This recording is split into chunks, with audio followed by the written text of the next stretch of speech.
আসসালামু আলাইকুম। দেখতে পাচ্ছেন যে আমি অনেকক্ষণ ধরে খেয়াল করছিলাম যে উনি মেলার মধ্যে যে একটু ঘোরাঘুরি করছে, যে এর কাছ থেকে কিছু সদাই, ওর কাছ থেকে কিছু সদাই নিচ্ছে, কিন্তু কেউ কিন্তু তাকে কিন্তু ঠিক মতো দিচ্ছে না। কাউকে বলছে যে 500 টাকা দাও, আমি কিছু কিনবো, কিন্তু কেউ দিচ্ছে না।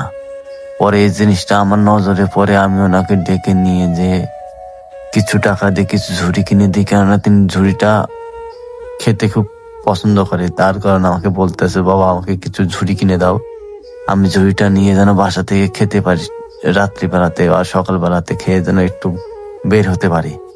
পরে আমি ওনাকে সাথে করে নিয়ে দোকানে নিয়ে যাই, তিনি সাদা ঝুড়ি খাবে, তাকে সাদা ঝুড়ি কিনে দেওয়ার পরে তিনি অনেকটা পরিমাণ খুশি হচ্ছে। তারপরে বলতেছে দোকানদারকে যে, বাবা উনি যে দিয়েছে আরো কয়েকটা দাও।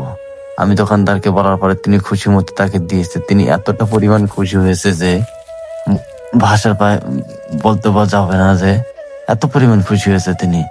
তিনি বলতেছে, আমাকে বলতেছে যে, বাবা আমি কোন রাস্তা দিয়ে যাবো, আমি রাস্তাটা ভুলে যাচ্ছি। পরে আমি ওনাকে রাস্তাটা দেখিয়ে দেওয়ার পরে তিনি ঠিক মতো এত সুন্দরভাবে চলে যাচ্ছে যে নিজের